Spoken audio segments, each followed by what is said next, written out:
I spent $1 million on coaching and got nothing. This is the shocking truth about implementation.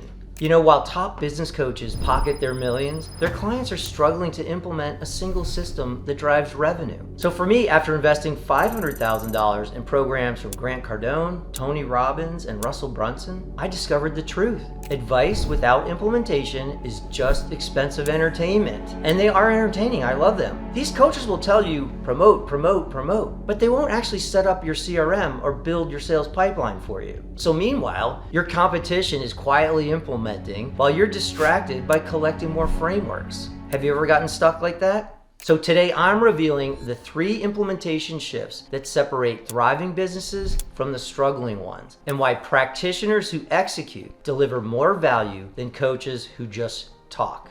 I call it the implementation gap. Let me give you a personal story. I was just in this situation last year. So last year I signed up for coaching from a famous coach, and I love him. He's great. I learned a lot from him. But I got stuck watching his thousands of hours of video and just doing more and more training. And it was distracting me from implementing. And you should really learn a little, implement a little. And so even I upgraded my program with my coach because they said they would do it for me. Well, they really don't. They still don't do it for you. They might make a customized deliverable for you, but they still won't stand up your system for you. Hey, I'm not the only one. I'll give you an example of someone else who fell for this. I talked to a client just this week. He told me, hey, I hired 3 agencies so I can compare which one does the best marketing. And I'm like, well, is your CRM set up and all your tracking and analytics? No system set up. So I'm like, how are you going to compare which marketing program or marketing agency does better? You need to have the systems in place to compare one to the other and see the results.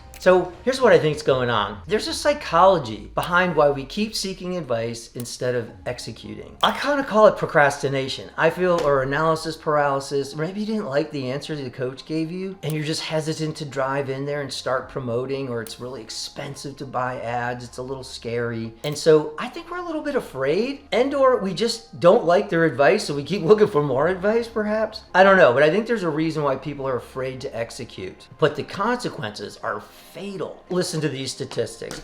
50% of businesses fail within 5 years despite having a good strategy and having a good product and service. The other 45%, they're just not even growing. They're barely surviving, which means they're really dying. It's only that top 3 to 5% that's actually growing exponentially. And their secret is they're good at implementing and learning by trial and error and learning by doing. So I'll call it the coaching industry's fatal flaw. But it's really not a flaw, it's by design. Coaches are actually incentivized to teach and not implement, right? Have you ever heard the old adage, if you can't do it, teach it? And so they're trying to sell their knowledge and sell it one to many, it's called. And so they think if I can codify my knowledge in a course, I could sell that course 1,000 times, right? And so they don't have time to do 1,000 implementations. And so they codify it into a framework, and then I call that the framework factory problem. They're really just selling templates, PowerPoint slides, ebooks, Word docs. It's not a solution in a business. It's literally just more knowledge, or we call it the framework factory. And you start chasing this framework and that framework and Grant Cardone's framework and Russell Brunson's framework. Before you know it, you got all these frameworks and you're confused. Let me just give you a quick example of what I mean. One of my mentors, and I love him, I buy a lot of stuff from him. He's great. Grant Cardone, he sells sales advice and sales training, and he's an expert in sales, but he is not going to implement your requirements because the implementation is hard. Grant can't scale himself if he has to do everyone's implementation for them. He can't sell for everyone. He's just trying to teach you how to sell. That's because the implementations are harder,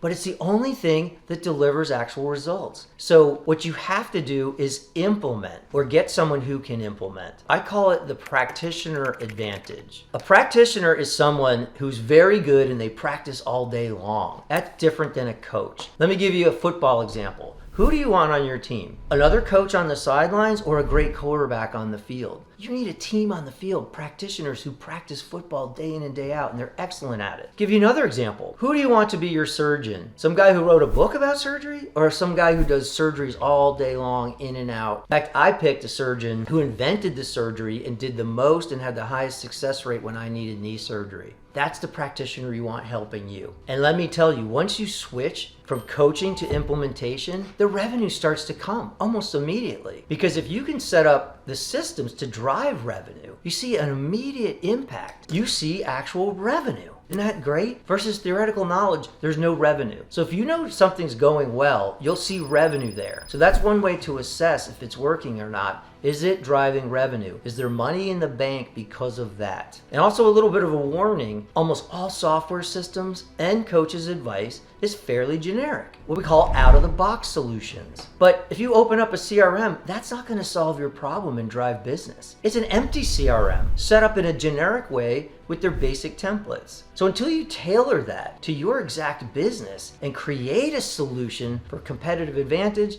and a solution that drives revenue. And so I'll tell you, how do you pick a practitioner? I already mentioned it. You want someone who practices the most. They can show you examples. They can have a process usually in place to implement. They're not afraid to give you case studies and examples. So run for the hills if someone won't show you their work or doesn't have a tailored system to your business. If it's just generic, then stay away. In fact, I was looking at a CRM development partner, and then when I talked to them, they're like, no, we set it up like this. I'm like, every time? Like, that's not my workflow. And they're like, yeah, same for everybody. I'm like, same for every company? I've never found two companies the same. There's probably not even two McDonald's that are run the same, honestly. So it has to be tailored to your business. So I told you at the beginning, I was gonna give you the 3 critical system categories that you need to focus on. The first one is a revenue tracking system. Think of it as a revenue command center where you can follow the money all the way through the business. From marketing, you can tie it to revenue. To sales, you can tie it to revenue.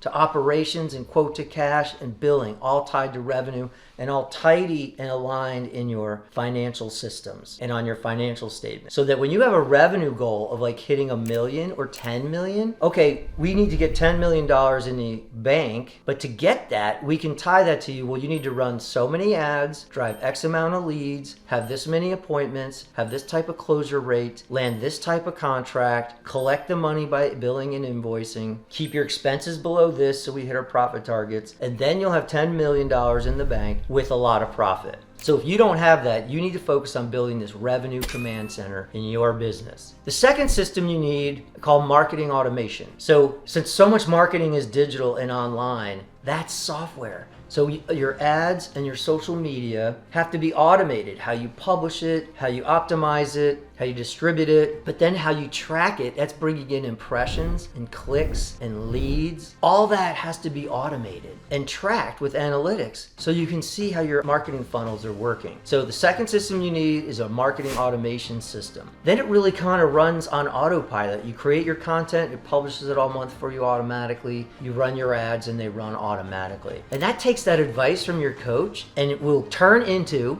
consistent lead generation, which is brilliant. When our firm finally got consistent lead generation, we were so happy. We cracked the code on SEO, blogging, and YouTube. We had a steady flow of leads that we could bank on. You sleep a lot better at night when you have marketing automation and a steady source of good leads. The third system is you got to convert those leads. We call it the sales conversion system. That's where you can build a process that actually closes deals, which brings in revenue. So this sales conversion system, it takes about 50 touch points in the sales cycle before someone knows you, likes you, and trusts you. That's the only time they're going to buy from you, if they know, like, and trust you. That's what the sales conversion system is. It's helping them get to know you. You can tell them your stories, you can send them emails, you can send them extra helpful advice that they're interested in, like free consulting, and then that nurtures them to get to know you, and they'll start to like you. And that's why I'm on camera, so hopefully you get to know, like, and trust me. They have to see you out there. And so that's really hard in this digital age. People aren't really meeting face to face. The only way they get to know you is like watching you on social media. And so once they finally trust you, then they'll buy from you. All that's in the sales conversion system, usually wrapped into a CRM. And it will close real deals and you'll know when it's working when you're getting money in the bank, and it's great. So these systems really work together. They create predictable growth by, what's more important, marketing or sales? Well, they really go together. Because when marketing brings you a lead, they targeted an audience, brought you a lead, made them an offer, and you go try to sell them. But when you might find out they're not qualified, what they call a marketing qualified lead or a sales qualified lead. So sales can tell marketing, hey, this audience doesn't have enough for our budget, or they're not in our right industry. And so they give feedback back to marketing so they can target new audiences and get smarter about how to target them. So you're talking to people who really need